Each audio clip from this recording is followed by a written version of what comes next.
Mais bonjour à tous.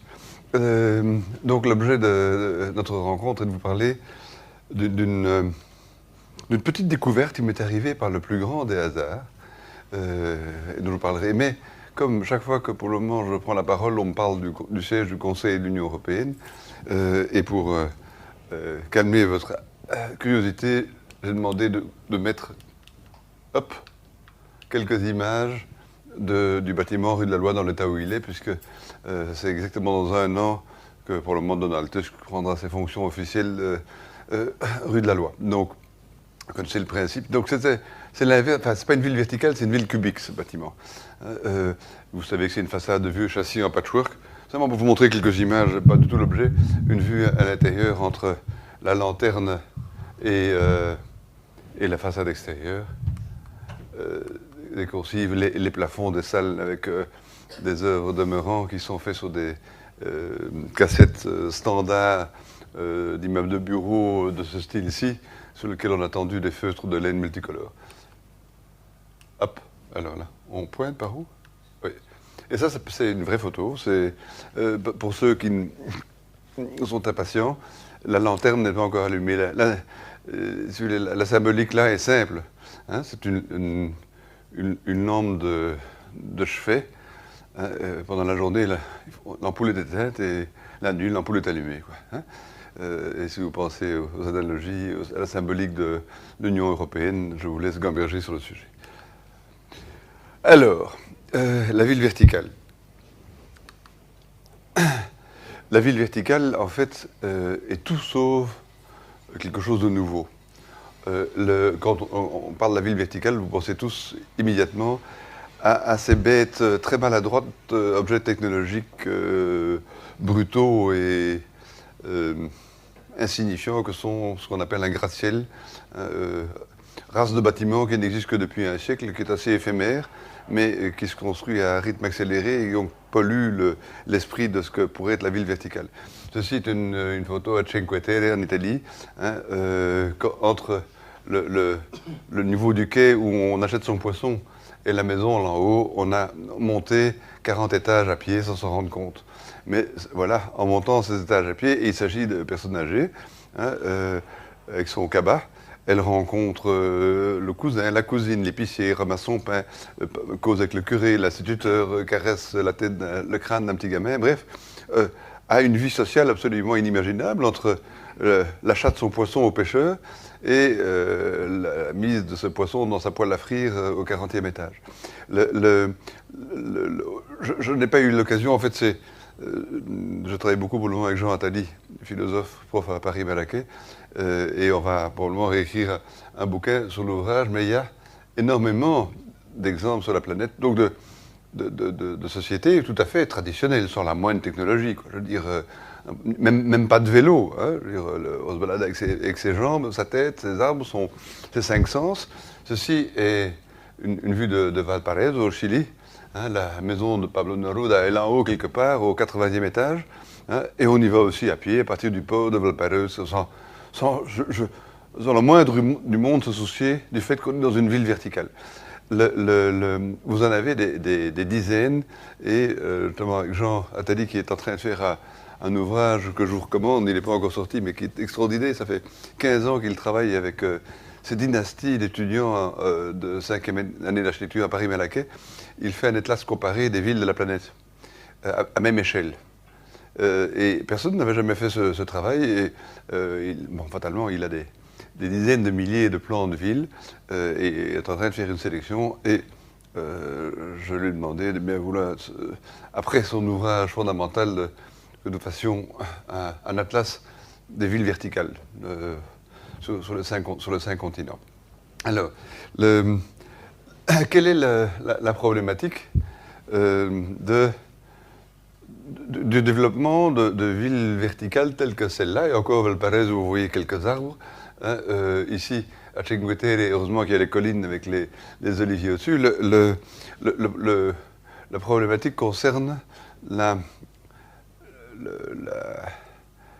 surface imperméable, couverte sur la planète qui grandit de jour en jour de manière exponentielle.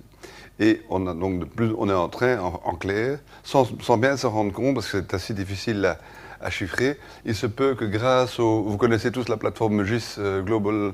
Quoi, c'est quoi? GIS, Global Information System. Il jouait dans les parages ou il n'est plus là? Si. GIS, ça veut dire quoi? Geographical System. C'est pas global, merci beaucoup. Hein? J'en étais où là? Bref. Ah oui, oui, absolument. Le calcul de la couverture bétonnée de la planète. Hein? D'autre part, vous entendez les problèmes d'eau potable, de nutrition, la problématique de la viande par rapport aux végétaux. Bref, tout le monde en parle depuis 20 ans, mais ça s'accélère de manière incroyable et les villes, la concentration urbaine accélère encore ce processus, avec une inflation de surfaces asphaltées, bétonnées, goudronnées de tout poil, rendues étanches, qui, en conséquence, créent de nouveaux problèmes climatiques, des problèmes d'inondation sans fin. Il y a chaque année des quartiers, voire des villes entières qui sont engloutis par des inondations à l'indifférence totale. C'est tellement courant de voir disparaître des villes par des inondations maintenant qu'on ne les compte plus. Et ça aussi, avec Jean, on va essayer de mettre un ou deux doctorants sur ce sujet. Bref, la question est de se dire, est-ce que c'est inexorable de caler ces 6 ou 7 milliards d'habitants dans des bungalows, dans des villes basses? Est-ce qu'il y a moyen de faire mieux? Alors, je sais qu'il y a quelques décennies, j'ai fait ma thèse comme urbaniste sur la densité des populations et la hauteur des constructions. Donc la relation entre la densité nette, donc le nombre d'habitants par mètre carré, zone logement exclusif, ou le nombre d'habitants par mètre carré, toute surface confondue, en relation avec la hauteur des constructions. Et ça m'avait pris un temps de gueux. Et puis je suis passé à d'autres choses, d'autres activités. Et j'avais publié ça longuement d'ailleurs, pour ceux que ça intéresse, in extenso, dans la revue de la Société royale belge de géographie en 1974, où j'ai fait une synthèse de ces quelques, en urbanométrie, de ces quelques chiffres clés. Hein, combien de mètres carrés d'épicerie par habitant, hein, pour donner un exemple, ou de mètres carrés d'école primaire ou d'université, combien de mètres carrés d'usine, combien de mètres carrés d'hôpital, hein, et contrairement à ce qu'on croit, et de manière transversale, indépendamment de la culture dans laquelle on se trouve, comme ce sont des besoins fonctionnels et physiologiques, la culture a peu d'influence sur ces mètres carrés. Ça veut dire qu'on peut très rapidement, on peut, ça m'a pris quelques années, hein, compiler ces informations avec une très faible dispersion, donc c'est une distribution normale très, très serrée, hein, et donc avoir une bonne idée quand on fait un grand développement urbain et qu'on veut y intégrer toutes les fonctions, du nombre de mètres carrés qu'il faut construire, donc du budget, donc du timing, donc des équipements. Et je n'avais absolument jamais pensé, jamais, et visiblement je n'étais pas le seul, au réseau. Et par le plus grand des hasards, il se fait que j'adore la mathématique et que pour me distraire, certains jouent au bridge, d'autres au golf. Moi, je fais des maths, où je me balade, où je nage, mais quand je prends un crayon, je me délègue dans des équations tout poil. Oui. Et j'étais sur un endroit que je vous recommande, parce que d'abord, c'est les endroits les moins coûteux, mais les plus extraordinaires, c'est l'île aux oiseaux aux Seychelles. Deux excentriques ont construit 15 pavillons. Vous arrivez avec un petit avion de Mahé et vous avez 10 autres couples de dingues, hein, des millions d'oiseaux, des tortues, un bon cuistot et rien d'autre, quoi. Pas une bagnole ni rien, mais vraiment un endroit loin des hôtels vous avez à Mahé. Bref, j'étais donc dans mon petit endroit préféré là, pendant quelques jours de congé et Je ne sais pas ce qui m'a pris, ça ne s'invente pas, en regardant sortir des centaines de petites tortues de leurs œufs, j'ai pensé au réseau urbain. Vous savez, combien on peut manquer d'imagination. Et après le spectacle de toutes ces petites tortues qui s'évanouissaient dans l'eau, j'ai pris une feuille de papier et commencé à essayer d'inventer, de modéliser ce que pourrait être un réseau urbain. Alors, donc une ville est faite de mètres carrés, hein, mais est aussi faite de connexions entre ces mètres carrés.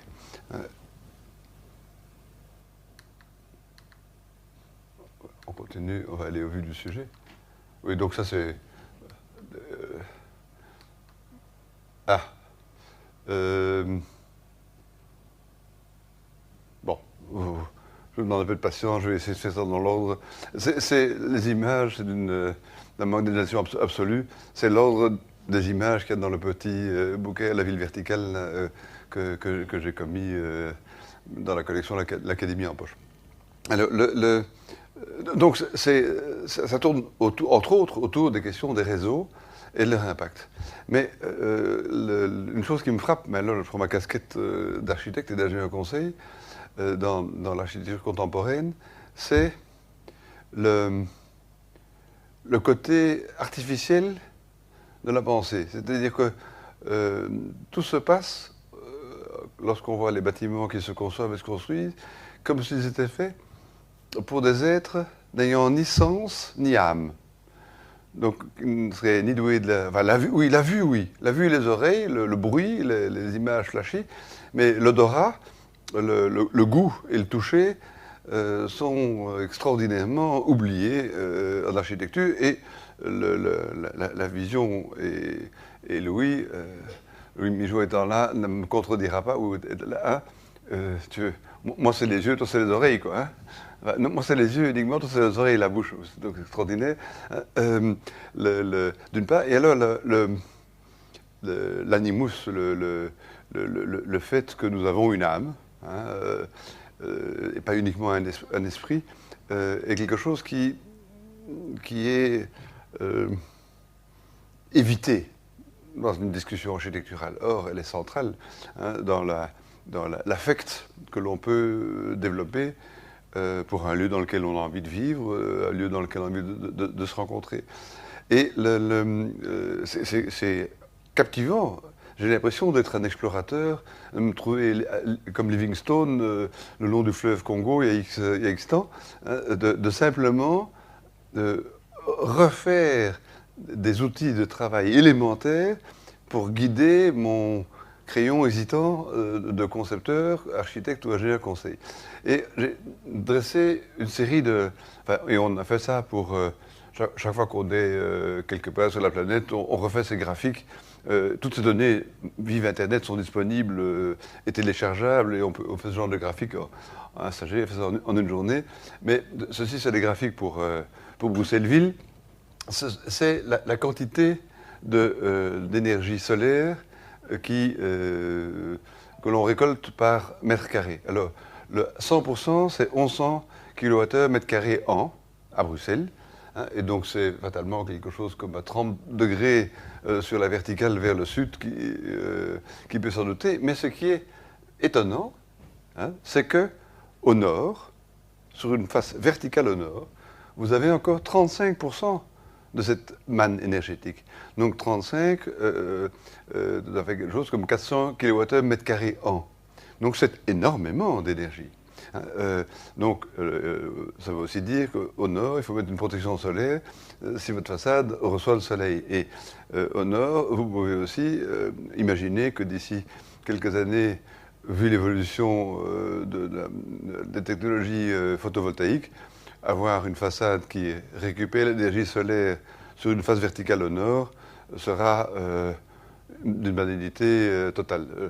On l'envisage pour le moment d'ailleurs sur la façade de la nouvelle faculté polytechnique de l'Université libre de Bruxelles.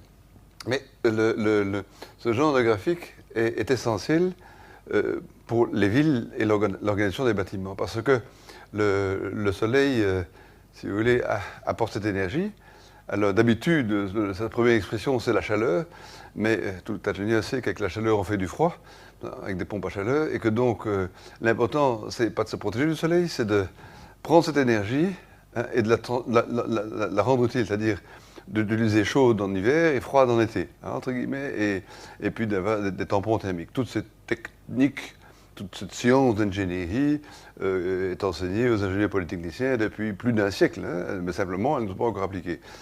Une petite parenthèse à propos de la diffusion du savoir, c'est quelque chose de très extraordinaire. Dans l'industrie manufacturière, le time-lapse, le laps de temps entre une découverte fondamentale, les inventions en sciences appliquées qui en découlent, la production industrielle et la disponibilité pour la société est de l'ordre d'1 à 2 années. C'est même vrai en sciences médicales. Comme je fais partie de mes études à MIT, je reçois encore tous les mois le MIT Technology Review, et je suis frappé de voir à quelle vitesse des découvertes fondamentales se retrouvent utiles pour l'homme. Prenez dans notre secteur d'activité, il y a 2 matériaux qu'on emploie souvent, c'est l'acier et le verre. Mais il se fait que l'acier et le verre ont tous les deux grandes branches industrielles, l'automobile et la construction. Et il est frappant de voir combien, dans ces 2 industries de base, le passage de la découverte scientifique, que ce soit d'un acier de très haute résistance de style 2000 mégapascales, et son application pour fabriquer une carrosserie, ou en verre, l'invention d'une manière de bomber bidimensionnellement le verre pour habiller la nouvelle Tesla, c'est 1 an. Et dans le bâtiment, c'est 25 ans, 30 ans. J'en ai un exemple, et c'est pour ça, c'est ce dont je vous parle. Il faut d'abord arrêter d'avoir peur de ce qu'on appelle un gratte-ciel. J'espère que je vous aurai convaincu à la fin de mon exposé. Et il faudra encore... Enfin, on pourrait imaginer accélérer la rapidité de transformation de l'invention, de la découverte dans le secteur de la construction vers la réalisation. Il y a des pistes sur lesquelles je travaille, entre autres avec d'autres, pour réduire ces 25 ans à un nombre d'années limité. Mais je donne un exemple absolument, et qui est d'actualité. Dans l'acier, par exemple, les aciers de très haute résistance sont disponibles dans l'automobile depuis que Ford a menacé l'industrie métallurgique en 2002, en lançant le premier poids lourd en aluminium. Personne n'a entendu parler de ça, c'était à la guerre, les sidérurgistes ont paniqué et ont fait une contre-attaque blitzkrieg, ont pris 200 brevets colossaux, et 3 ans après, tous les camions ont été de nouveau faits en acier. 30% plus légers qu'en aluminium, avec 200 brevets, des usines complètement transformées, et en acier qui sont, grosso modo, c'est pas 10, mais c'est 8 fois plus résistant que l'acier avec lequel on fait des meubles, des bâtiments. 8 fois plus résistant. La première fois où j'ai pu employer un acier 3 fois plus résistant, que l'on connaît depuis 10 ans, c'était pour des escaliers de secours à AGC à Louvain-la-Neuve il y a 1 an. Et donc on va devoir repenser l'architecture, et c'est pas du tout négligeable pour des bâtiments élevés, en employant des aciers beaucoup plus résistants. Et c'est lié à la ville verticale, tout ça. Si je parle trop de chiffres, vous me dites, interrompez-moi. Mais c'est important. Et éviter en permanence la technique, c'est du populisme, si vous voulez. C'est des choses, c'est des faits physiques qui sont très importantes pour comprendre le pourquoi et le comment des choses. L'acier peut donc être... On peut augmenter sa résistance. On ne va pas savoir aller beaucoup plus au-dessus de 200 que 2000 mégapascales. L'acier ordinaire étant 235 mégapascales. Par contre, sa souplesse, caractérisée par son module d'élasticité, est inchangée. Et donc, si vous parvenez à faire quelque chose de 10 fois plus léger parce que l'acier est 10 fois plus résistant, il sera aussi 10 fois plus souple. Et la souplesse effraie tout le monde. Et le bâtiment, et entre autres le bâtiment élevé, parce que vous allez me dire, oulala, ça risque de bouger, mais tant mieux, vous bougez aussi quand vous marchez. hein. Nous ne sommes pas des statues figées en marbre, il se fait que nous bougeons. Donc nous, humains, avons la caractéristique de la résistance et de la souplesse, hein, et on est toujours à l'époque de bâtiments qui sont fragiles et raides, hein, sauf les Bédouins, les nomades, qui ont l'habitude de travailler dans des bâtiments légers, souples et résistants, hein, la tente étant l'expression la plus extraordinaire de la civilisation humaine, quoi. Une tente est bien plus intelligente qu'un temple en pierre, si vous voulez. Hein, le temple en pierre a été fait pour des idées d'une autre planète, quoi. Hein. Donc, on va aller vers ces matériaux de très très haute résistance qui nous permettront de faire des tours humaines, style Valparaiso ou Cinque Terre, des villes où on va se promener en amenant son fils à la crèche, et puis en allant acheter son pain chez l'épicier, et puis en allant travailler dans son usine verticale au 45e étage, qui elle-même se développera sur 25 étages, puisque la plupart des choses sont faites avec des robots, hein, et on reviendra là-dessus. Hein. Mais si vos colonnes deviennent des mastodontes comme ça, parce que vous employez de l'acier de bon papa, vous allez perdre beaucoup de surface à vos colonnes. Et c'est une des raisons pour lesquelles, hein, ces gratte-ciels sont souvent inhumains, c'est qu'ils sont faits avec des matériaux fragiles, hein, et raides, parce qu'on a peur qu'ils bougent trop, hein, et qu'on a des colonnes gigantesques. Donc la première chose qu'il faut faire, c'est qu'il faut réduire par 10 la section des colonnes, donc par 3 leur dimension. Conclusion, ces bâtiments deviennent souples comme des roseaux. Et quand vous voyez une tempête et des grands chênes qui se plient au vent, vous pouvez imaginer ce grand chêne sans vraiment être très, très dérangé. Parce qu'en fait, quand vous prenez votre voiture, vous êtes aussi soumis à des efforts dynamiques et vous êtes parfaitement habitué. Vous choquez, avoir un bâtiment qui bouge, dans un avion, c'est un mouvement, dans un bateau, c'est un mouvement, dans un train, c'est un mouvement. Hein. Donc, je ne vois pas pourquoi ça serait plus embêtant d'avoir son bâtiment en mouvement. Je pousse un peu l'histoire. Hein. Et donc, on sait très bien que ce n'est pas l'accélération, c'est la dérivée de l'accélération qui est dérangeante, qui crée les nausées. Et donc, pour l'ingénieur que je suis, hein, c'est un jeu d'enfant d'amortir ça, exactement comme on fait de la gym pour être capable d'amortir la course à pied, quoi. Hein, donc, il y a et c'est... Mijo est là pour me dire, notre célèbre acousticien dit que lui aussi, dans son domaine en acoustique, s'il n'avait pas ça, il serait incapable... Hein? Tu es là? Non? Il est où? Il n'est plus là? Alors, ne le dérangez pas, ne le dérangez pas. Bref, mon auguste confrère. Donc, vous voyez, on va employer ces aciers, hein, de très haute résistance et on va créer des modes de vie différents. Alors, où? Avec qui? Non lo so. Mais je dirais, il est un mois trop tôt. Si j'avais pu faire cette conférence dans un mois, je crois que je vous aurais annoncé des choses qui vous donneraient complètement scier les guibolles. Parce que je suis presque sur le point de faire ce bâtiment qui zigouille en acier de 2000 mégapascales, dans des endroits absolument inimaginables et de manière écologique, zéro énergie, humaniste à crever. Hein. Bien. Mais donc ces aciers sont déjà employés dans les voitures, quoi. Hein, et de manière extraordinaire. Il n'y a rien de plus banal que d'employer ça. Mais dans la construction, hein, d'aucuns diront si dans 30 ans ça arrive, ça sera bien. Mais non, on ne peut plus attendre 30 ans parce que au rythme de destruction de la planète, et aussi il y a des plans des villes, on ne va pas pouvoir attendre ça. Et c'est notre chance à nous, architectes et ingénieurs contemporains, c'est que tout à coup, évitons que ce soit la panique, mais l'inquiétude et les préoccupations deviennent grandissantes chez des puissants. Avant, c'était que chez les intellos, mais maintenant, c'est des gens qui ont le pouvoir qui commencent à réellement se dire oh, on risque de vibrer nous aussi. Tant que c'était que les pauvres qui vibraient, ils s'en foutaient un petit peu, mais maintenant, ça commence à monter dans les classes hautes du pouvoir. Donc ça, je crois que ça va bouger beaucoup plus vite qu'on ne l'imagine. Pas du tout pour des raisons morales ou autres, mais pour de simples réactions égoïstes de pouvoir, et ça a toujours été comme ça, et donc il n'y a pas de leçon de morale à donner là-dessus. Produit Verrier. J'ai reçu, en 1998, ça ne s'invente pas, le 2 novembre 1998, je l'ai encore, de mes amis de Nippon Sheet Glass de Tokyo, un des premiers échantillons produits industriellement de verre sous vide.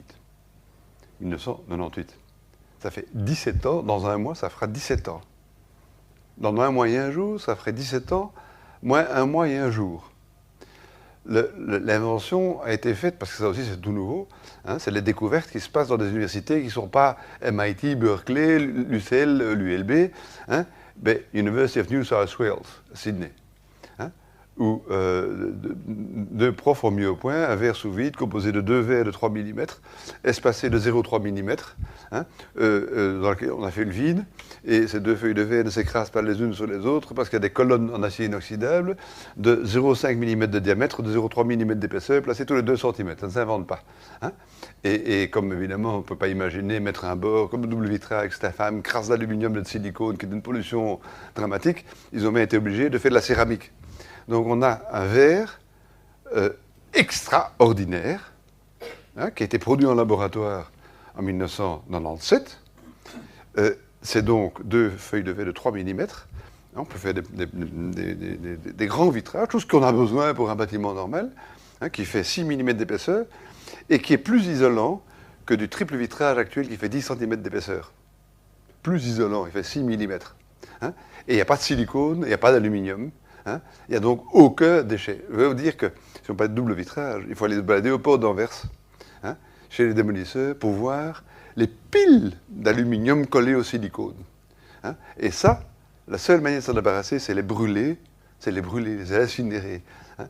Ça, si vous faites des petits calculs, je vais vous effrayer de la quantité de double vitrage qu'on va devoir casser. Hein. On ne saura plus incinérer. C'est la quantité de CO2 qui va être balancée dans l'atmosphère rien que pour brûler le silicone d'aluminium de nos doubles vitrages. C'est délirant. Et donc, bref, et donc ça fait déjà 17 ans, hein, je disais, le temps. Nippon Sheet Glass, hein, au Japon, et les Japonais ont moins de problèmes thermiques que nous. Hein. Enfin, c'est vrai qu'il fait froid un peu, mais enfin, le gros du Japon est plutôt tropical. C'est vrai que le nord du Japon, il fait aussi froid que chez nous. Mais enfin, le gros du marché japonais, hein, c'est pas les frileux, c'est les types qui pètent de chaud, qui se baladent en pagne, quoi, hein, ou en kimono, light. Hein. Et Nippon Sheet Glass produit 2 millions de mètres carrés de verre sous vide depuis 17 ans. Il n'y a aucun autre verrier de la planète qui a levé ses fesses. Pourquoi ? Tout le monde achète de double vitrage et contribue à la pollution. Tout le monde fait des villes de 5 ou 10 étages. Hein. Et donc maintenant, je peux vous annoncer, AGC, et ça c'est très bon pour notre petit pays, c'est enfin réveillé. Je crois être un peu déhéreux parce que c'est que je suis leur architecte et que j'arrête pas de les secouer, les enquiquiner, hein, va, dans les mois qui viennent, lancer la production en Belgique de la seconde usine de la planète pour faire du verre sous vide. Hein, et qui est donc une révolution absolue. Mais voilà, hein, et disons, ils seront dans vos assiettes ou dans nos catalogues, Francis, pas avant 2 ans. Hein, donc, il aura bien fallu 20 ans. Hein, mais ce qui est étonnant, c'est qu'on se demande pourquoi Nippon Sheet Glass n'a pas produit, non pas 2 millions de mètres carrés par an, mais 20 millions. J'ai un de mes clients industriels, dont je fais le siège, qui se fait à quelques beaux gros navires qui sillonnent la planète. Et j'ai dit à AGC, si je n'ai pas ce verre l'année prochaine, je vais venir du verre de chez Nippon Sheet Glass en chargeant un navire à Tokyo. Ça ne coûte rien de transporter ce verre. Mais même ça en Europe, on ne peut pas. Vous pourriez très bien, au lieu d'employer de bêtes double vitrage qui alimentent les décharges à Anvers, hein, acheter à Tokyo du verre sous vide. Top classe, quoi. Hein, sans parler des couches. Hein. Il y a 2 grands fabricants de couches, chez Pampers pour les bébés et les verriers pour éviter des trop de chaleur. Hein. À nouveau, pourquoi refuser cette chaleur alors que vous pouvez l'utiliser fort utilement?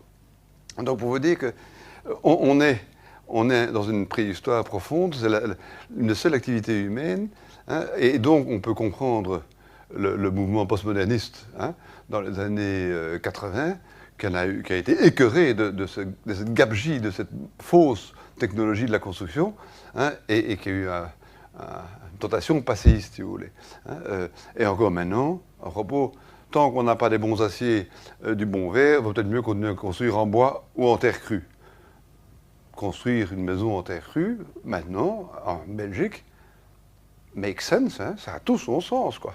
Faire un gratte-ciel de 30 étages avec des murs en terre crue, it makes also sense.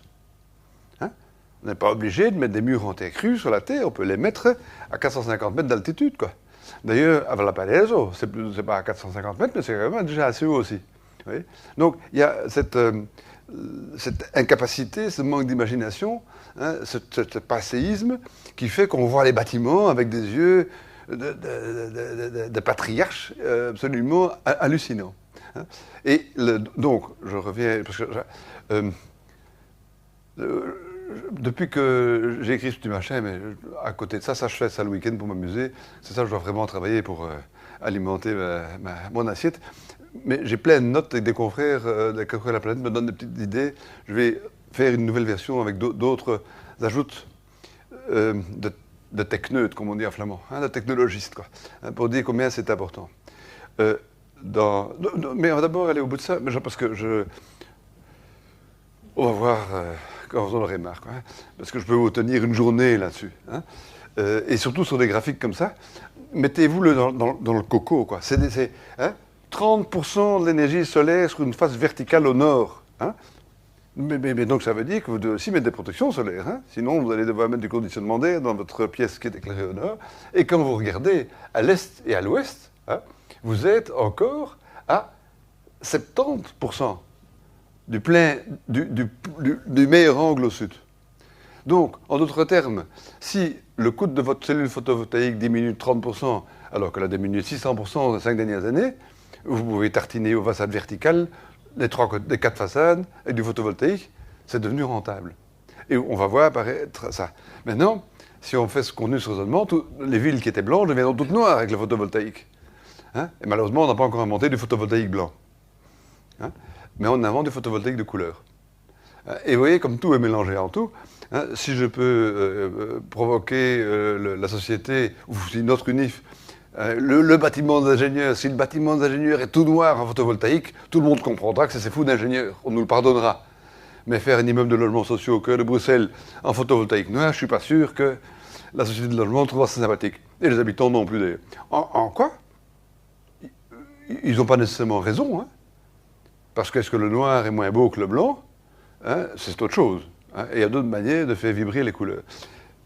À côté de ça, ce même bon soleil distribue des lumens, des lux.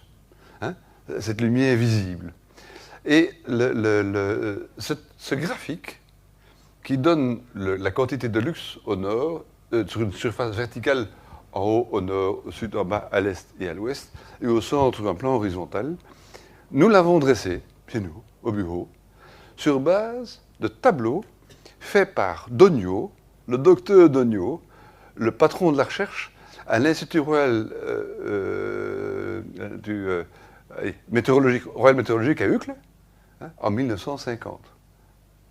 Ça existe, ces données, c'est un des premiers sur la planète à avoir fait ces mesures photométriques, hein, ces mesures existent, mais n'avaient jamais été mis en graphique. Alors imaginez quand on essaie d'expliquer à un maître de l'ouvrage, à un commanditaire, que la lumière naturelle est importante, mais qui n'a aucune idée de la quantité de lumière, comme c'est difficile. Conclusion, AGC a continué, et les autres verriers, à vous vendre des verres réfléchissants, toutes ces tours épouvantables, parce qu'un des rejets de la tour, c'est qu'on les a toutes tartinées systématiquement de ces verres agressifs, idiots, qui ne respectent pas les 5 sens. Hein. Oui, donc, il y a des raisons pour détester ces gratte-ciels.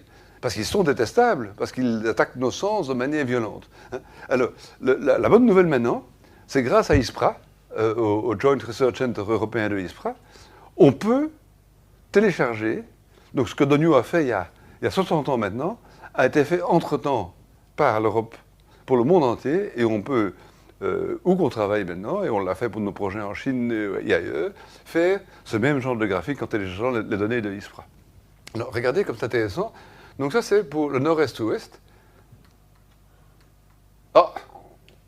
Tiens, il a oublié. Bon, tiens, mon gars a oublié. On a fait le même pour les angles à 45 degrés. Hein, parce qu'on dit, oui, d'accord, il y a l'or, l'est-ouest, sud-ouest, nord-est, c'est plus ou moins la même chose, ce n'est qu'à 45 degrés. Mais les données sont totalement différentes. Hein. Un bâtiment orienté à 45 degrés d'écart, c'est monsieur et madame, hein. Ce sont deux genres différents. Ça demande une caresse différente, un traitement différent. La façade est différente. Alors, pour vous donner un ordre de grandeur, Est-ce que vous avez une idée? Nous, les ingénieurs, on appelle ça le niveau d'éclairement s'exprime en lux. Dans une salle comme celle-ci, le règlement général sur la protection du travail, le travail demande 500 lux. Hein? Un projecteur, ces gros bazookas que vous avez dans les grands théâtres et opéras sur la planète, ça vous balance sur la scène 2000, 2500 lux. Eh bien, notre bras soleil, hein, il balance là, 90 000 lux. 90 000 lux. Hein? Je dis bien le 31 juin. Évidemment, le 31 décembre, c'est un peu plus bas. Mais ça aussi, les Grecs et les Phéniciens, ils n'avaient pas idée de faire des spectacles quand il n'y avait pas de lumière. Hein? C'est-à-dire, on peut toujours vouloir dépenser l'argent qu'on n'a pas, hein, ou plutôt de le dépenser quand on l'a. Oui, mais ça, vous savez qu'on a toute cette tentation. Parce que, avec notre problème CO2 et nos modes de vie, il y a aussi se dire, quand on a chaud, enlevons sa veste et ne mettons pas le conditionnement d'air en marche. Quoi. Quand on a froid, mettons un pull et ne mettons pas le chauffage à max. Hein? Quand même peu d'entre vous qui font ça. Hein? Mais à un moment donné, si le kilowatt va coûter de plus en plus cher, et un jour vous prendrez l'habitude de mettre un pull, ou de l'enlever si vous avez froid ou chaud, d'ouvrir la fenêtre pour ventiler, plutôt que de payer des kilowatts de ventilateur. Hein? Ces données-là, hein, ces puissances énergétiques, hein, sont perdues tous les jours. Hein? Regardez le nombre de fois où vous êtes dans un immeuble de bureau où l'éclairage artificiel est allumé à plein soleil dehors avec des stores fermés. Ben, la plupart des immeubles de bureaux sur la planète, c'est comme ça. On vient, et c'est lié à cette ville verticale, hein, parce que, en fait, elle permettra, au-delà de ces autres avantages gigantesques, elle permettra de faire des bâtiments zéro énergie, qui coûteront, hein, et vous avez du mal à me croire, mais vous pouvez quand même me croire, en mettant toutes ces fonctions et responsabilités, je sais vous faire un gratte-ciel de 150 étages, au même prix qu'un cote de logement social de 5 niveaux à Bruxelles au mètre carré. Hein. Le problème, c'est qu'il y a beaucoup de mètres carrés et qu'on parle de beaucoup de millions d'euros, évidemment. Hein, et que quand on parle de beaucoup de millions d'euros, il y a plein de fantasmes qui naissent dans la tête, même des plus grands PDG de la planète. Hein, où en étais-je donc? Où en étais-je? Oui, non, et après? Ah oui, non, ça, oui. Un exemple. Mais, et ça, c'est ce qui est dans notre métier. On vient de livrer le nouveau siège de AGC à Louvain-la-Neuve. AGC, c'est ex-Glavabel, Asahi Glass Corporation, hein, et on peut se décider que ce soit encore chez nous en Belgique. Et pour de bonnes raisons, parce que notre tradition verrière, Carolo, tout ça, c'est comme la sidérurgie à Liège, ça reste dans les gènes, c'est comme le textile, ma maman est lyonnaise, est restée à Lyon, les grands textiles sophistiqués, c'est toujours à Lyon, et ainsi de suite. Donc, ces culturels restent en place. Eh bien, AGC, on a, passé les détails, on a fait, pour la première fois, un bâtiment zéro énergie en verre ultra clair, cristallin, transparent, sans couche de pampers dessus. Hein? Et donc les ingénieurs du centre de recherche d'AGC disent « mais c'est pas possible, non, vous trompez dans vos calculs ». Et ils ont refait les calculs, et comment, hein, c'est le niveau du précipitateur. Hein? Eh bien, l'économie qu'on fait en n'allumant pas le tube néon dans les bureaux, le truc de LED, est 3 fois supérieure aux dépenses d'énergie supplémentaires provoquées par la non-performance infrarouge au froid et au chaud. 3 fois supérieure.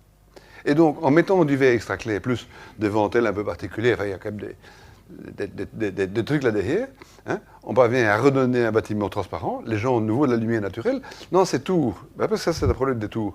Vous savez que, d'abord, 80% de ces luxes-là sont perdus par le vitrage qui bloque non seulement la chaleur, mais aussi les luxes.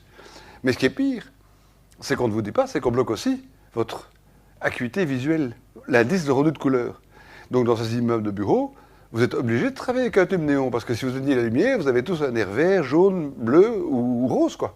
Parce que ces verres ont un indice de rendu de couleur de 20%. Et vos verres très performants, super isolants dans vos maisons, hein, qu'on vous a vendus à grand prix, vous ont fait perdre 40% de l'indice de rendu de couleur. Donc c'est normal que le soir, vous êtes ravi d'allumer une bonne lampe couleur chaude, hein, pour donner un côté cosy à votre logement. Et pendant la journée, essayez d'ouvrir votre fenêtre pour ne pas voir ces affreuses fenêtres qui vous brisent la lumière. Quoi. Oui. Ça, c'est la réalité. hein, et il y a une régression dans le respect des sens, hein, non seulement dans le tube fluorescent, mais dans le type de vitrage. Oui. Et donc maintenant, donc il y a une fin à tout, et on va redécouvrir le verre extra clair, by the way, qui est fait chez nous. Le verre le plus extra clair qui est sur la planète, c'est le ClearVision d'AGC. Je ne suis pas content, je suis en train de titiller pour qu'il me passe encore du verre encore plus extra clair. Hein. Mais enfin, c'est le plus clair qu'on peut trouver sur la planète. Hein. Donc il y a une transmission lumineuse magnifique. Et comme au royaume des aveugles, les bords nous sont rois, comme tous nos verres à vitre, les verres float de M. Pilkington, là, qui sont verts émeraude dès qu'ils ont une grosse épaisseur, ce verre qui est à moitié bon paraît merveilleux. Hein. Mais donc c'est en progrès. Et on va vers de nouveaux produits verriers.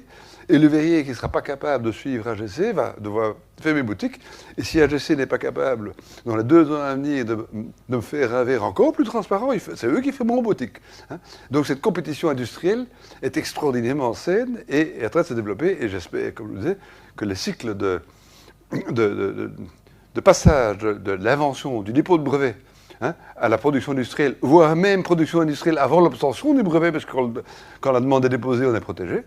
Hein, et ça, c'est ce qui se passe dans l'automotive. Dans l'automotive, hein, les produits sont sur le marché avant que le brevet soit octroyé, figurez-vous. Hein, très fréquemment. Et donc oui, je vous choque parce que je suis un techneute et que j'adore parler de technologie, mais parce qu'elle est fondamentale pour faire des choses humanistes.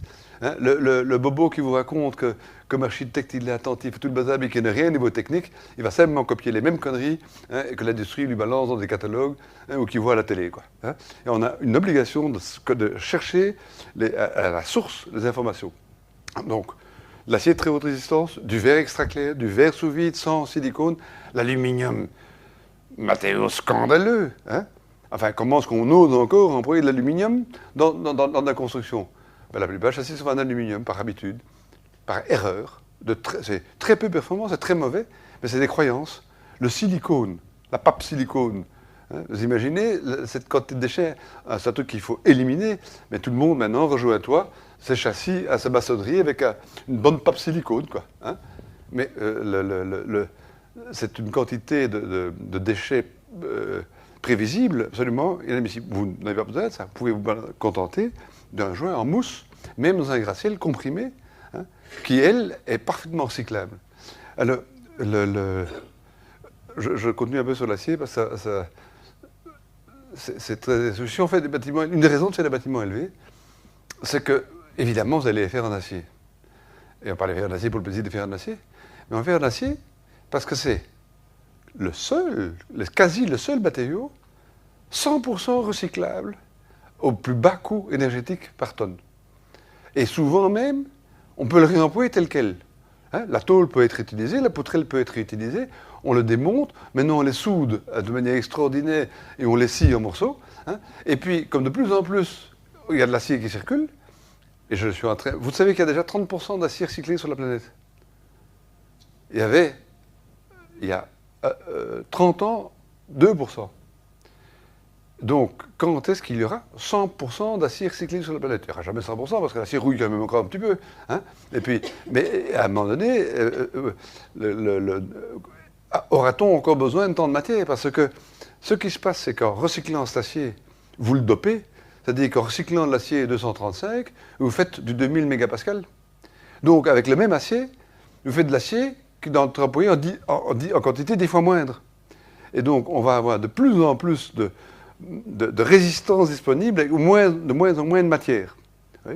Et il en est même pour le vitrage, parce que l'histoire du vitrage double, ce vitrage qui va faire 8 mm tout compris, maintenant en grande dimension, parce que vous pouvez bien imaginer qu'AGC, pour concurrencer Nippon Shinglass, a dû faire un produit encore meilleur que Nippon Shinglass, ce qui est le cas, hein, remplace ça de verre.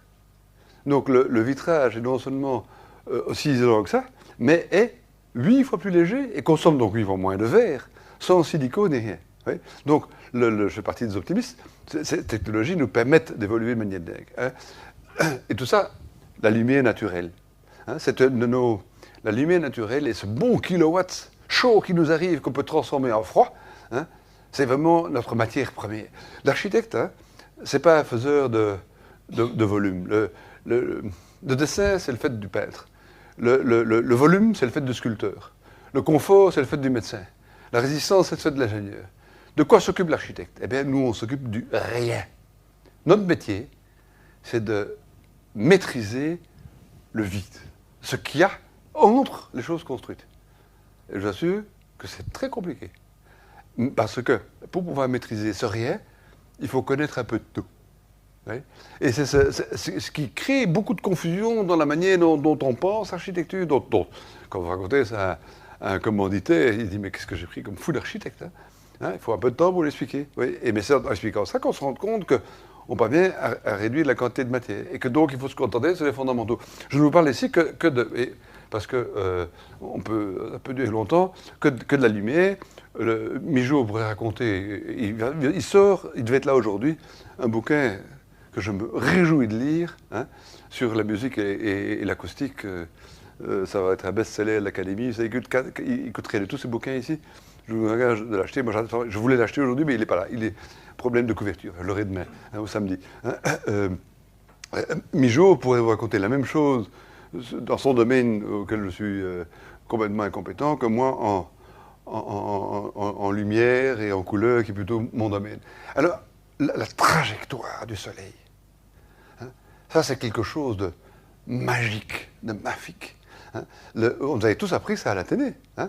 Dans toute Atlas Bordas, vous avez ça. Et vous vous empressez d'oublier ça dès que vous arrivez à l'UNIF. Et les architectes, d'ailleurs, hein, Francis, je ne sais pas combien de students, quand tu nous poses la question, sont capables de te dire la latitude, longitude et à quelle hauteur se trouve le soleil le 21 décembre à midi. Quoi, hein. Oui, mais donc il faut réapprendre ça. Et il faut, comme l'arithmétique, il faut se rappeler, penser à cette trajectoire du soleil. Oui. Hein. Alors, on commence à arriver au sujet. Ça, c'est 2 photos que j'ai prises il y a bien longtemps. Une petite venelle à Saint-Tropez et une petite venelle à Manhattan. Hein, enfin, petite venelle. La taille des voitures vous donne l'échelle. Je vous montre ça parce que, contrairement à ce qu'on croit, hein, entre ce que l'on croit, c'est-à-dire que l'on croit avoir perçu et la réalité, il y a un monde. Vous avez beaucoup plus de lumière sur les trottoirs à Manhattan et de soleil qu'à Saint-Tropez.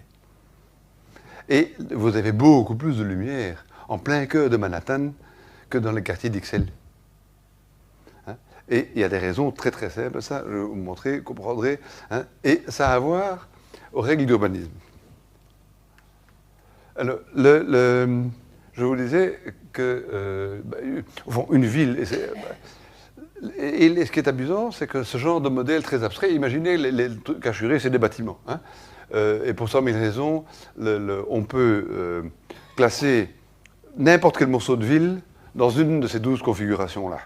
Hein?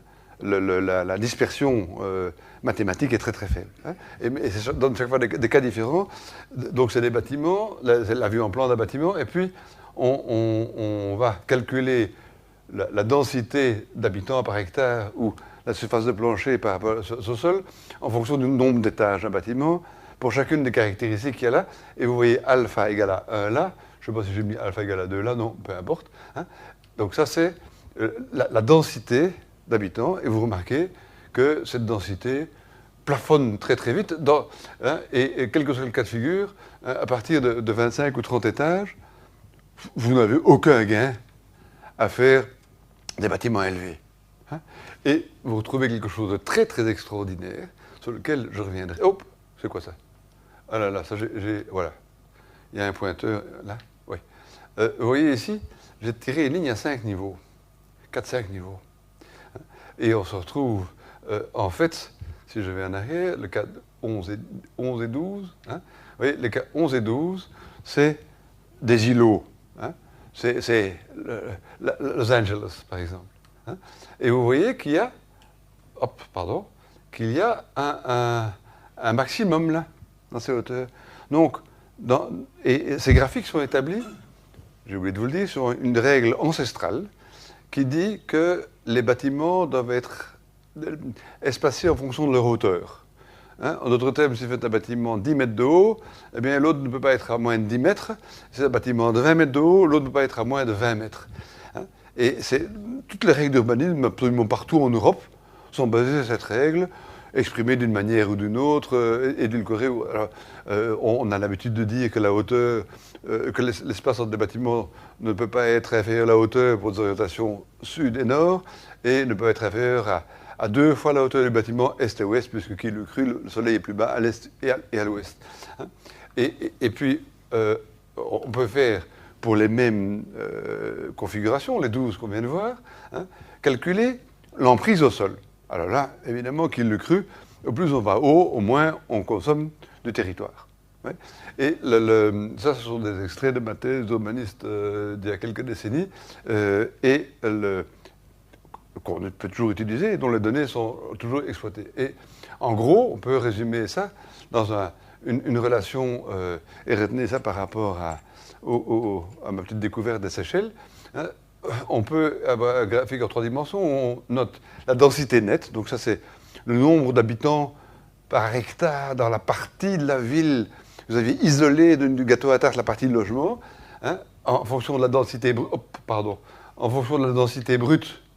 Et ça, c'est tous les mètres carrés nécessaires, hein, pour qu'un habitant puisse vivre, donc les écoles, les usines, la piscine municipale, l'hôpital, tout ce que vous pouvez imaginer, et en fonction de la population. Hein. Et on rendez compte, déjà, hein, que la concentration urbaine, et c'est étonnant parce que, vous allez vous dire, mais c'est il y a 40 ans que j'ai fait ces graphiques. Et je me suis rendu compte d'une conséquence de ça que très récemment, à cause de l'histoire des réseaux. C'est que un des problèmes de la concentration urbaine, un des problèmes d'augmenter la population, c'est que les densités diminuent avec ces règles-là. Et que donc, donc, créer des grandes villes sont déjà très problématiques au niveau du coût de l'infrastructure elle-même, puisque la densité diminue et qu'il faut quand même mettre plein d'équipements urbains. Oui.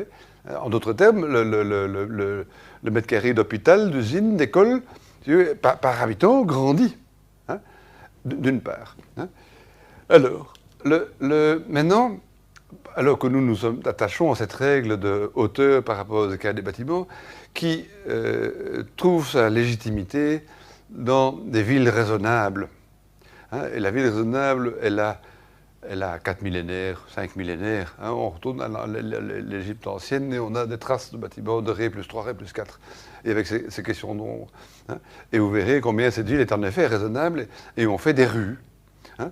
Mais quand nos amis américains, ces dingues, ces dingos à Chicago, hein, ces cow-boys illettrés ont commencé à vouloir faire des premiers gratte-ciel, et moi je t'en fais un plus grand que l'autre, hein, ils n'arrêtaient pas de se chamailler, la rue se sert à rien, etc. Enfin, vous allez à Chicago, à Manhattan, vous avez un mélange d'aiguilles et d'îlots avec des rues. Et ils sont tombés d'accord, en bon soldat bagarreur, en salquette qui se tapait dessus, hein, ils ont inventé une autre règle.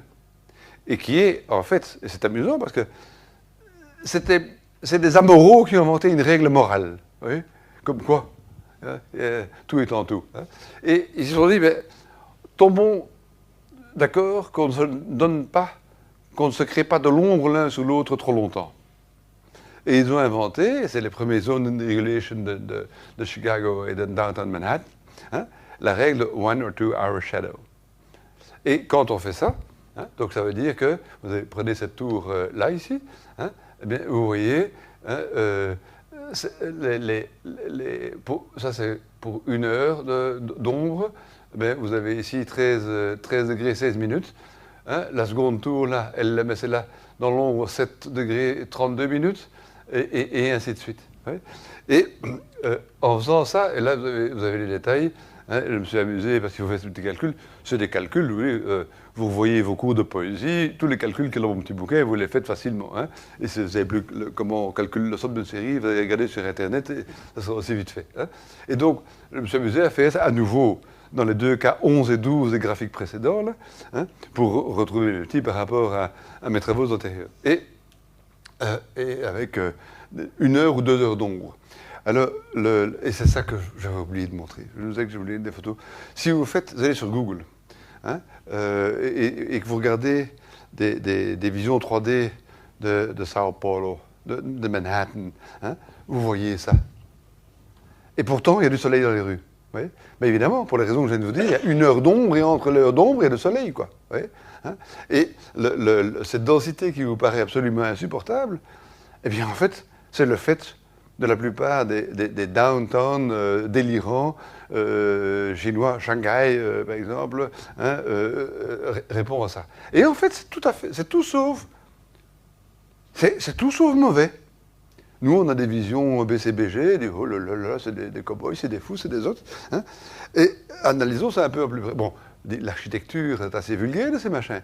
Mais si vous y baladez comme moi, même à Shanghai, dans un truc, entre ces gratte-ciels gigantesques, la vie est loin d'être désagréable. Mais vraiment loin d'être désagréable. Et vous avez plus d'arbres et de pelouses hein, qu'à XL, quoi. Enfin, quand on habite au bord des étangs, c'est bien, mais dès qu'on est dans la rue Grès, c'est moins rigolo, quoi. Hein? Mais vous avez, objectivement, et baladez-vous downtown Manhattan, hein, c'est étonnant de voir combien la nature est plus présente que dans nos villes moralisatrices. Et donc ça, c'est des brutes de promoteurs, des brutes épaisses qui ont fait ça. Ils n'ont pas fait exprès de faire ça vivable, mais ça l'est. Hein? Alors, les réseaux. Donc, et à nouveau, comme je vous ai montré les 12 cas de figure très simples, où on peut... enfin, tous les ingénieurs présents savent que les phénomènes les plus complexes peuvent être modélisés avec des modèles relativement simples, hein, pour autant qu'on vérifie leur adéquation, c'est-à-dire on mesure leur dispersion par rapport aux choses réelles. Hein. Et ici, bon, croyez-moi, j'ai prouvé la robustesse et la bonne distribution normale de ça pour n'importe quoi. Ça, c'est le réseau des trottoirs vers la Grand Place qui est au milieu, le réseau des câbles électriques qui vont de la centrale électrique, le trajet des camions poubelles qui vont à Drogenbos à l'incinérateur, le réseau qui amène les fruits et légumes à la place du marché Saint-Job où vous habitiez, hein, la largeur des trottoirs, la largeur des rues vers le centre de ville, bref, tous les mètres carrés d'une ville, hein, en fait, hop, hein, ceci, c'est chaque fois un immeuble, hein, c'est le cas 11 précédent, de X étages, hein, et puis imaginez la distribution d'eau, hein, vous avez ici la source quelque part en Ardennes, mais il faut un très très gros tuyau, hein, et puis fatalement, si vous prenez un dernier bâtiment au bout du réseau de distribution d'eau, vous avez une section oméga là, de tuyauterie. Ici, pour les deux bâtiments, vous aurez 2 oméga, 3 oméga, N-1 oméga, 2 N oméga, et ainsi de suite, pour avoir le nombre, la section de votre tuyau. Hein. Donc, avec ce genre, ou la largeur de l'autoroute, ou les câbles de votre circuit Internet, hein, tout ça se résume de la même manière, hein, et peut être schématisé de la même manière. Hein. Et donc, une fois qu'on a ça, on peut calculer hein, le volume, section fois longueur, hein, de l'ensemble de ces réseaux, y compris le volume de la canalisation verticale, parce que, en fait, pour simplifier, je n'ai pas dit que ce bâtiment il a I étages, donc en fait, ici, la section c'est 1 au-dessus, I en dessous, ici c'est I, ici en dessous c'est I plus 1, 2 I, 2 NI, et ainsi de suite, quoi. Hein? Et donc, vous voyez, ça vous ramène au calcul d'Athénée, hein, ces machins. C'est aussi simple que ça. Et quand on calcule, de manière générale, les réseaux, et vous verrez dans le petit bouquin, j'ai 4 ou 5 exemples comme ça, absolument étonnants, on se pince, on découvre des choses, et c'est vraiment pas très compliqué. Hein. On découvre, ça c'est, qu'est-ce que je vois ce que c'est celui-là. Ah, c'est le truc en anglais. Relative ratio of the total construction size. Ah oui. Donc, oui, il y a une version française, j'ai fait une version anglaise pour mes copains néerlandophones et les anglais aussi, tant qu'on y est. J'ai donc calculé ce réseau pour la vieille règle européenne, hein, L sur H égale à 2, ici, et pour la règle d'un homme brut américain. Hein. Mais regardons déjà celle pour les Européens, on se rend compte que, et ça c'est assez normal, on finit toujours comme ingénieur par faire ce que les gens font sans calcul beaucoup mieux. Hein. On se rend compte que vous avez un minimum constant quelle que soit la taille de la ville, de ces réseaux pour 5 niveaux. Et ça ramène à la ville raisonnable. J'ai commis ici, il y a une quinzaine d'années, à l'occasion, à l'époque où j'étais l'urbaniste en succession de Raymond Lemay pour le parti ouest de Louvain-la-Neuve, un petit opuscule qui s'appelle La ville possible de 30 000 habitants. Et parce que les urbanistes savent que cette ville de 30 000 habitants aussi, ça n'avait jamais été démontré mathématiquement, mais je crois par le plus grand âge, j'apporte une première démonstration, au-delà de toutes les autres qu'on a été démontrées. C'est qu'une ville, et la ville de 30 000 habitants, la ville raisonnable, c'est la ville classique, la ville romaine, la ville phénicienne, la ville égyptienne de la haute antiquité. Hein. C'est une ville avec maximum 3 à 4 à 5 niveaux. Hein. Et on se trouve là. Donc, cette ville antique, qui n'avait pas besoin de grands réseaux, il n'y avait pas besoin de réseaux Internet, il n'y avait pas de distribution d'eau, mais il y avait quand même des mules qui portaient le foin, il y avait des gens qui marchaient et on portait l'eau à dos, donc l'impact du transport, du réseau était encore plus vécu dans la chair, hein, mais quelque part, on était à un optimal. Et qu'est-ce qu'on voit? C'est que toutes ces villes antiques, rares étaient des villes en réseau où il y avait plus de 30 000 habitants. On sait ça dans de bons cours d'histoire de l'urbanisme, hein, et que les villes un peu plus grandes étaient des groupements de petites villes. Et si Bruxelles est tellement agréable, c'est que Bruxelles n'est pas une grande ville. Bruxelles est une agglomération. On a aggloméré des villes qui, elles, ont leur centre. Et il y a donc des activités concentriques vers les centres de chacune des communes de Bruxelles. Et puis, il y a quelques éléments de liaison entre. C'est-à-dire qu'on est parvenu à limiter, on n'a pas fait un réseau de distribution. Enfin, si, l'eau, je crois que l'eau à Bruxelles, malheureusement, ça c'est pour toute la ville. Hein. Donc celui-là, il coûte cher. Internet, idem. Mais il y a des tas d'autres réseaux qui sont beaucoup moins centralisés. Hein. Et si Bruxelles est si agréable, et si les charges communales et régionales, toutes proportionnées, sont si faibles, c'est parce que l'impact des réseaux, par mètre carré construit à Bruxelles, est faible. C'est pas le plus grand des hasards, hein, c'est pas l'espèce de bon sens du Bruxellais qui veut être chez lui, quoi. Hein. Mais en étant comme ça, il a agi avec énormément... Ah oui, pardon. Avec énormément de bon sens. Oui. Et donc, pourquoi? Parce que, donc ça, c'est la règle L sur H.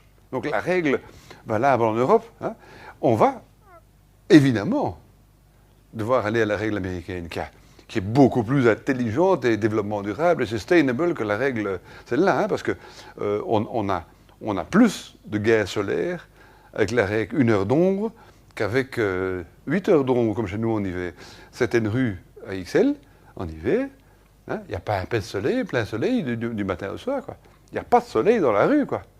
Mais tout le monde dit c'est l'hiver. Même à l'hiver, il y a aussi du soleil dans la rue. Quand même con, hein. Bien. Donc ici, vous voyez, ce graphique, hop, vous avez ici 2 millions de mètres carrés. Là. 2 millions de mètres carrés, on passe chamailler, c'est grosso modo 30 000 habitants. Hein. Et puis, on a la ligne pour 20 000 mètres carrés. Hein. Donc, c'est 300 000 habitants. Et puis, on a la ligne pour 80 000 mètres carrés. C'est ceci. Hein. Ça, c'est 1,2 million. Et puis, on a pour 320 000 mètres carrés. Et ce que vous remarquez, hein, donc ça, le 80 000 mètres carrés, mais tu sais, c'est quoi? Oui. Hein. Ça, c'est grosso modo Bruxelles. Et ça, c'est Uccle. Hein.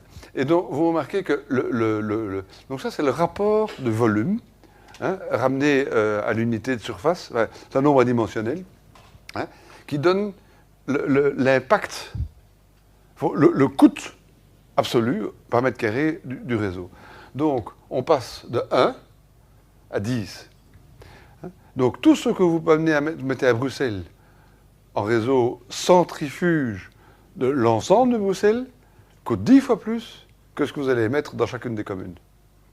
Hein. Et c'est fou, et ça explique d'ailleurs pourquoi certaines communes seront toujours en déficit, parce qu'il est simplement impossible de faire autrement, parce qu'il y a eu et ça dans les années 60, c'est très responsable ça, non seulement on s'est battu contre les gratte-ciel, mais en plus, on a fait des mégalopoles, on a inventé des systèmes de transport en commun sans limite pour tout lier. Puis on s'étonne que tous ces trucs soient déficitaires. Ben simplement parce que les gens ne sont pas assez riches. Hein. La contribution demandée à chacun augmente, on est compte, entre une petite ville de 30 000 habitants à Bruxelles pour ses éléments centrifuges de 1 à 10. Hein? Alors, que dire de ces villes spontanées en Amérique latine, hein? Dès que vous arrivez non pas à des 1,2 million comme ici à Bruxelles, mais 10 millions d'habitants, eh bien, ça crée de l'exclusion parce que à partir du moment où vous ne savez plus payer ces transports, eh bien, il y a de l'exclusion. Et vous remarquez, la liaison, hein, c'est des graphiques idiots, ça qui est signé avec des bêtes mathématiques, c'est que ça explique aussi l'exclusion sociale, c'est aussi les réseaux sociaux, physiques. Bonjour, monsieur, mon voisin, ma voisine, c'est les mêmes équations mathématiques. Hein. Et donc, si vous ne savez plus payer, eh bien, vous créez des clans, des ghettos, des isolements, des conflits sociaux de tout poil. Plus les immondistes ne seront pas ramassés parce que vous n'avez plus la soupe pour payer les immondistes. Le cas de Naples est symptomatique de ça. Hein. Donc, à Naples, vous créez des collectivités autoprotégées, hein, qui se débrouillent pour recréer des petits réseaux locaux. Vous voyez. Et tout ça parce que c'est cette fameuse règle. Alors, là maintenant, c'est la règle américaine. Hein. Et là disparaît cette limite des 5 étages. Donc, oui, ces règles traditionnelles occidentales est juste, mais tant que les villes restent petites. Et alors, la question, hein, donc, pour une discussion écologique, hein, avant de parler d'économie d'énergie, il faut dire, est-ce qu'on accepte, est-ce qu'on autorise de faire des villes plus grandes que 30 000 habitants, puisqu'on sait que tout ça va coûter beaucoup plus cher que ça est APM, et que la charge écologique va être, nonobstant du CO2 et tout le reste, on aura morphologiquement créé une impossibilité de connexion. Et quel fut mon étonnement, quand appliquant la règle américaine de nos cow-boys et de nos brigands et de nos bandits, que ce n'était pas du tout le cas. Et qu'au plus on montait, au plus cet impact diminuait. Et que faire des gratte-ciel, une ville avec hauteur moyenne, bonjour Sandrine, une ville où il y a que des gratte-ciel en moyenne à 95 étages, hein, donc de temps en temps 200 ou 300 étages, hein, pour marquer le paysage, permettait de réduire les réseaux. Et j'assure que quand j'ai sorti ces graphiques, ça je ne les ai pas fait à la main. Vive quand même un peu de programmation. Les autres, je les avais fait à la main. Hein. Il n'y avait pas d'ordinateur à l'époque. Hein. J'ai demandé à 2 ingénieurs au bureau, chacun dans son coin, sans lui expliquer de quoi il s'agissait, parce que sinon ils sont influencés, de refaire mes calculs, d'exploiter le truc, pour être sûr qu'on tombait sur la même... Parce qu'on a vite fait une erreur dans une équation, d'arriver au même résultat. Eh bien, c'est extraordinaire. Ça veut donc dire que vous parvenez à rassembler des populations de manière plus démocratique, à moindre coût, dans des gratte-ciel que dans la bonne ville européenne, soi-disant humaniste. Oui. Et qui permettrait d'éviter les exclusions. Alors là, vous avez le point d'inflexion, hein, à partir du moment où la règle, la bonne vieille règle occidentale n'est plus de mise. Au-dessus de 17 étages, hein, il faut arrêter de faire la règle L sur H. C'est intéressant parce que le Paris haussmannien s'est très curieusement rendu compte des limites. Hein. Donc, le Paris haussmannien, c'est plutôt 8 étages que 5. Oui. Et c'est en zone. Et ça fonctionne relativement bien. Mais donc on se rend compte que si on veut... Alors, ça c'est très théorique, mais c'est une réalité. Donc on sait qu'on peut... Alors, quelle est la conséquence de ça? C'est que si on fait des villes verticales, non seulement elle sera plus démocratique, au niveau du réseau, c'est-à-dire que l'impact, la charge de construction, de maintenance, de fonctionnement, hein, le coût par individu diminuera avec la hauteur, est beaucoup moins influencé par la taille de la ville. Hein. Mais en plus de ça, au lieu d'avoir 95% du sol occupé par du béton, vous avez 5% occupé par du béton et 95% par des patates et des fleurs. Et vous pouvez faire revenir non seulement vous avez des oiseaux, mais vous faites revenir la campagne en centre-ville, dans une ville qui a une vie urbaine, mais qui se passera au 30e étage. Hein? Alors, on revient au modèle. Pour le moment, la plupart des gratte-ciels sont d'une banalité technologique, scientifique, humaine, architecturale débile. C'est pas parce qu'on fait un bâtiment tordu avec des petites ailes qui bougent à gauche, à droite qu'on est original comme architecte. Je trouve ça dramatique, ces gratte-ciels qui se tordent dans tous les sens, qui n'ont ni queue ni tête à part le show. Mais le problème, c'est que ce show est impayable par la planète. Qu'un promoteur se ruine à faire ça avec une starlette quelconque, on s'en fout. Mais c'est nos sous, c'est la vie de nos gosses qui est en jeu, et pas leur bêtise, quoi. Donc, il faut absolument réinventer, non, pas réinventer, inventer l'architecture du gratte-ciel. Et tous les ingrédients sont là, ce qui manque, c'est les grands commanditaires. J'étais invité en Chine il y a 2 mois, ça ne s'invente pas pour 2 petites villes de 2 millions de mètres carrés. On va voir. Mais pour le moment, en effet, les seuls qui sont capables de faire Louvain-la-Neuve en 2 ans et pas en 20 ans, c'est les Chinois. Étaient. Parce qu'entre le moment où j'ai été baladé là-bas, et maintenant, il y a eu une sacrée secousse chez nos amis chinois. Mais j'ai rencontré des Chinois pas du tout greedy, et des types civilisés qui disaient on a produit votre truc, mais ça a du sens, quoi. Prêts à investir 2 millions de mètres carrés, mettez 2 euros là derrière, vous voyez que c'est pas triste, quoi. Hein, et it makes sense. Hein. Nous pourrions, en Wallonie, faire une ville de 2 millions de mètres carrés. Au lieu de faire le Louvain-la-Neuve en 30 ans, on fait le Louvain-la-Neuve en 2 ans. Hein, au lieu de faire le gap entre l'invention et le truc practicum dans le secteur de la construction, 25 ans, et les 2 ans dans l'automotive, hein, on pourrait très bien, et Louvain-la-Neuve aurait pu être construit en 3 ans, hein, parce que toutes les idées de l'équipe d'études ont resté la même, simplement l'argent n'était pas là.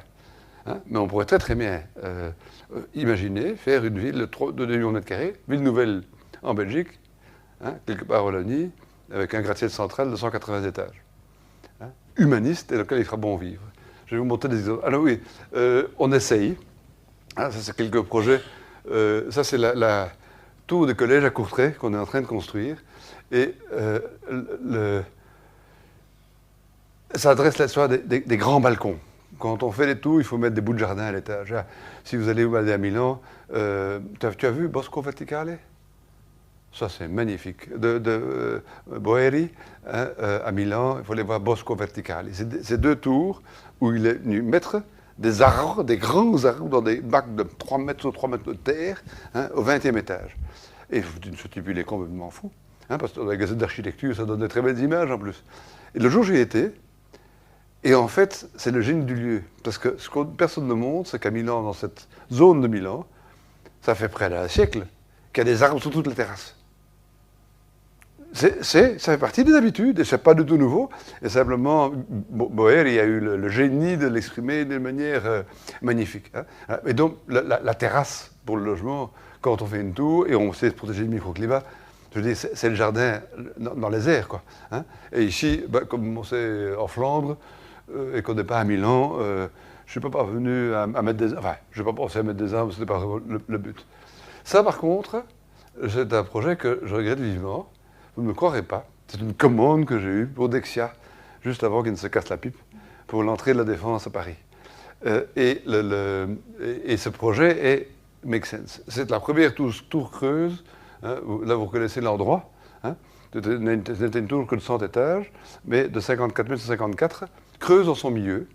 Hein, donc, avec une très très grande cheminée centrale, mais qui était un lieu d'échange. Et vous aviez des places, ça c'est chaque fois 10 étages, et vous avez chaque fois des places de village, tous les 10 étages, là, avec la crèche, le machin, le truc. Hein, et dans ces projets, je suis entouré de philosophes, d'historiens, de sociologues, hein, et c'est eux les plus sérieux. Moi, je suis le clone de l'aspect. Hein, mais le modèle humain, hein, le modèle sociétal, fonctionne vachement bien là-dedans. Hein. Et la paroi, parce qu'elle était photovoltaïque multicolore. On sait faire ça avant des... Bon, ma mission s'est malheureusement arrêtée après l'esquisse d'avant-projet, vu la débâcle de Dexia. Hein, et vous direz, j'en ai encore un autre pour Dexia, c'est malheureux, mais c'est comme ça. Voilà cette tour. Alors, un modèle théorique. Voilà une ville c'est Louvain-la-Neuve en verticale. Une tour centrale de 170 étages, entourée de 6 tours de 90 étages, de 9 tours de 70, et puis les petites dernières, elles font 30. Et voilà à quoi ça ressemble. Hein, donc, c'est chaque fois Louvain-la-Neuve, 1, 2, 3, quoi. Hein, oui, la nature est entière en dessous, et tout, infrastructure ne prend pas plus que 4% du territoire. Construire ça, si on avait les sous en une fois, aurait coûté moins cher que d'avoir construit Louvain-la-Neuve. Alors, il y a une série de trucs là-dedans. Non seulement, il faut évidemment venir mettre ces jardins, ces places publiques, tous les 10, 15 étages. 10 étages, c'est rien du tout. Vous mettez tous les 5 étages, si vous voulez, mettre des grands balcons qui sortent en porte-à-faux, mais l'économique, ce n'est pas là. Alors, il y a une série de choses qui sont tout à fait faisables. Le problème, et c'est somme quand vous regardez ce qui est monopolisé dans certains secteurs industriels, il se peut que je construise cette première petite ville en Inde.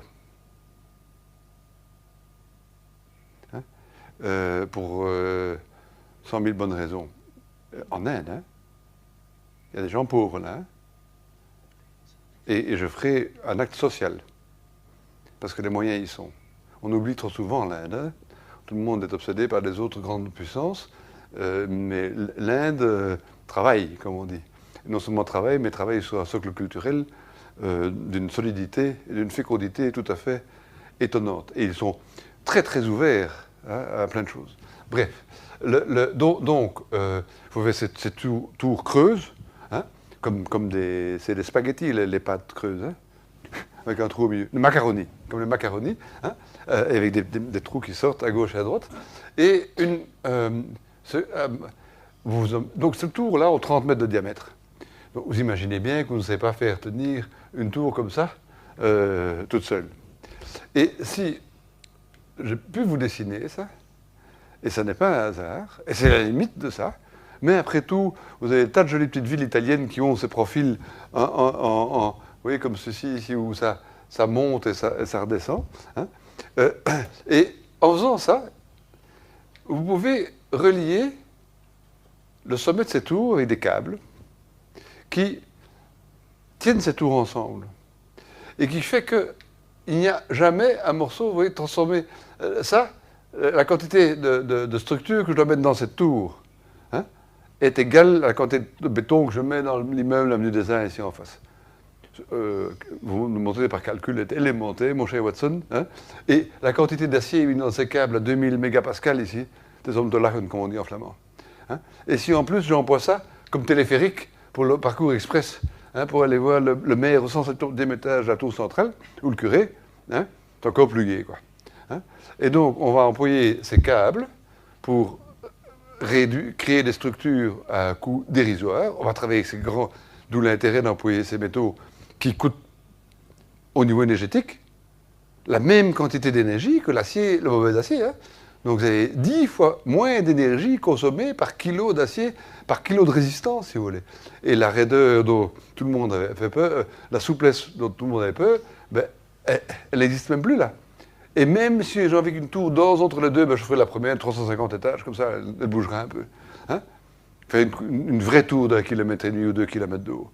Parce qu'après tout, une montagne de 2 km, c'est pas très haut. Hein. Tout le monde fait ça dans les Alpes, quoi.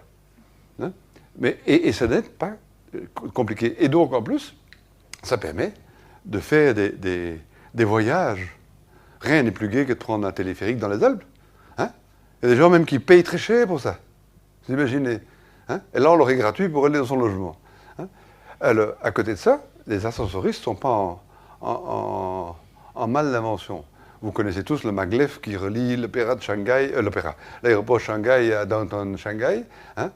Et bien maintenant, le proto est construit, je part en Allemagne, où vous avez un ascenseur à lévitation magnétique qui monte 3 étages, qui se balade 50 mètres vertical, qui part en oblique sur 30 étages, et qui se balade, et puis fait une pirouette, et puis il redescend en bas. Hein. L'ascenseur dit tu vas où j'ai envie que tu ailles, et pas où le câble a dit que tu devais aller. Hein. Ça, c'est... Alors, à nouveau, Je vais cru de voir combien d'années vont se passer. Là, cet ascenseur, il existe, il bouge en proto. Dans combien d'années, j'aurai un commanditaire qui dira, sa main, je suis d'accord, on en met un. Peut-être en Inde. Méfiez-vous, ouais, pas faut méfier. Vous allez étonner, à un moment donné, des grandes cultures qui ne sont pas constipées comme nous, et ils vont faire des mouvements humanistes, hein, pas des mouvements fous comme les Chinois ont fait, hein, mais comme, par exemple, les Indiens ont bien vu la folie des Chinois, hein, que personne ne peut se permettre de faire ça. Par contre, ils ont toute la puissance en parallèle. Donc c'est au niveau de l'émergence sociétale d'un humanisme nouveau. Hein, il y a eu la Grèce antique, c'est qui est l'Inde contemporaine.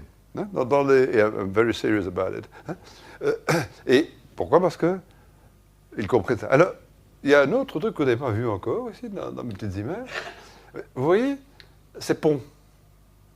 Eh bien, oui, il n'y a pas une usine au sol. Hein. Il faut aussi vous rendre compte que ce que nos amis Yankees nous ont gentiment amené, c'est vrai, la liberté et la paix en 1945, mais ils nous ont amené leur industrie, la saloperie d'usines des prairies américaines. Quoi, hein.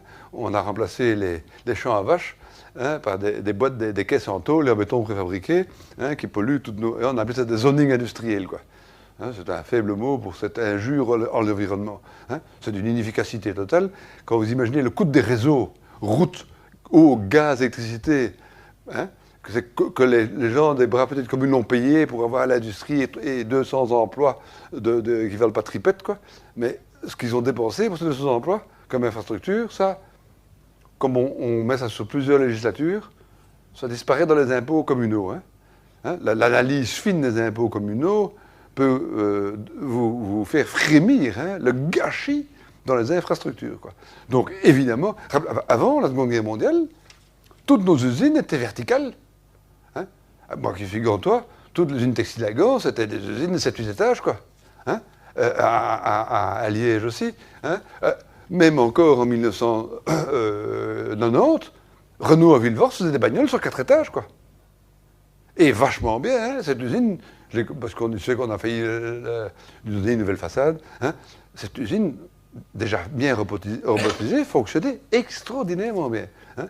Donc, il est évident, et maintenant, de plus en plus de robots, et de drones, de tout ce que vous pouvez imaginer, on va évidemment revenir aux usines verticales, hein, et on va gagner dans notre pays ici des milliers et des dizaines de milliers d'hectares qui vont être rendus pas aux vaches, parce qu'on va aussi manger de moins en moins de viande, c'est pas possible qu'on bouffe tant de viande, hein, mais pour des bons légumes bien de chez nous, quoi. Ouais, hein, et donc, les usines vont se reconcentrer, et fatalement, encore qu'on peut mettre des usines en hauteur, hein, je veux dire, chacun choisit son endroit, des gens préfèrent vivre au 30e étage, d'autres au 150e, hein, un type qui préfère faire des chips au 150e, je dis des chips pas à manger, mais informatiques, s'il a envie de mettre son usine en haut, on s'en fiche, hein, et en dessous, là, on peut faire des socles un peu plus larges, pour me faire des parkings pour des véhicules dont on ne sait pas encore à quoi ils vont ressembler, hein, mais évidemment éclairés et ventilés naturellement. Hein, et dans ces villes, on prend un véhicule au bord de la route pour y aller, quoi. Hein, ceux qui veulent faire un peu de gym, le Vélib, je ne sais pas quand on met ça à Bruxelles, le vélo gratuit, là, ou le vélo au Maine, je ne sais pas. Hein, le vélo, quoi. Je veux dire, il y a des vélos dans la rue. Hein, et comme les trucs sont très cool, comme son vélo dans l'ascenseur, et puis qu'on va dans le téléphérique avec son vélo, hein, mais il faut faire de l'exercice. Hein, c'est quand même insupportable, hein, d'aller au boulot en bagnole, quoi, et puis après on fait du fitness ce soir. Quoi, hein. Donc, et on est à l'abri de la pluie si on veut, on se fait doucher si on évite de se faire doucher. Hein. Et donc il n'y a plus une bagnole qui circule dans cette ville. Il y a des vélos si on veut, des skateboards, des longboards, hein, et puis on mettra des pistes cyclables. C'est les cyclistes qui tueront les gens dans les rues, hein, et les types avec le longboard, je sais de quoi je parle avec mes quêtes, hein, et puis des ponts. Ici, pour la petite ville, là, ils font que 70 mètres, c'est rien du tout. 70 mètres, c'est un pont d'autoroute, standard belge. Hein, et si je fais ce pont en acier de 6 mètres de haut, il me coûte moins cher que les baies de pont en béton qui sont sur nos autoroutes. Et puis comment on fait ça? On vient évidemment prendre l'eau, le gaz, l'électricité, les égouts là-dedans. Hein, et comme ça, on évite de perdre 25%. C'est que 25% de l'eau potable de la planète est perdue dans le sol. mais on ne sait plus payer un réseau de distribution d'eau de la planète. Imaginez les milliards de milliards que ça représente. Donc, on gage 25% de l'eau. Combien d'années encore? Je dis, un jour, on sera bien obligé d'économiser cette eau. Et de perdre ces milliards qu'on a perdus dans ce sol. Je faisais le Waterloo au bureau, on est dans l'ancien circus, on est là depuis 25 ans. J'ai compté, on a ouvert 18 fois la chaussée, sur 25 ans. Vous imaginez? On a tous payé, sa bande de cons qu'on est. 18 fois la chaussée. Je ne dis pas le nombre de fois on a été privé d'Internet en plus. Hein? Donc, c'est des histoires de cons, quoi. Et parce que ce que vous ne payez pas, hein, c'est tous ces coûts d'infrastructure rediffusés dans les impôts, hein, en catimini. Hein, l'utilisation de nos impôts est d'un manque de transparence hallucinant. Le jour où vous verrez ce qui va se balader dans des infrastructures inutiles, vétustes, qui sont foutues bien avant qu'elles soient amorties, vous allez être étonné. Donc, à un moment donné, ça va devoir secouer sec. Hein. Et donc, évidemment, venir mettre des réseaux d'eau aériens, les fils électriques dans le sol. Parce que vous savez, en plus, vous savez que dans le sol, il chauffe. Donc, on perd du kilowatt. Hein. On abîme les petites bestioles. Hein. Et en plus, ils pètent généralement, parce que toujours un crétin qui va avec une pelle mécanique, un jour tout arraché. Hein. Donc, laisser les câbles électriques respirer, hein, chauffer un peu si on veut. Hein. Bref, tout ça dans ces trucs aériens. Hein. Vu d'en haut, et c'est un... It's just doable. Hein? Mais un gars, hein, qui me donne 20 milliards d'euros demain, dans 3 ans, mes 30 000 habitants sont là. 3 ans. Hein? Je sais monopoliser. J'ai un modèle industriel. Si type me donne les 20 milliards d'euros, en 3 ans, je sais à qui je vais m'adresser. Ou sur la planète, il y a 30 000 personnes qui vivent dedans. Et voilà quelques images de ce que... Voilà, je vous remercie de votre attention. Any question?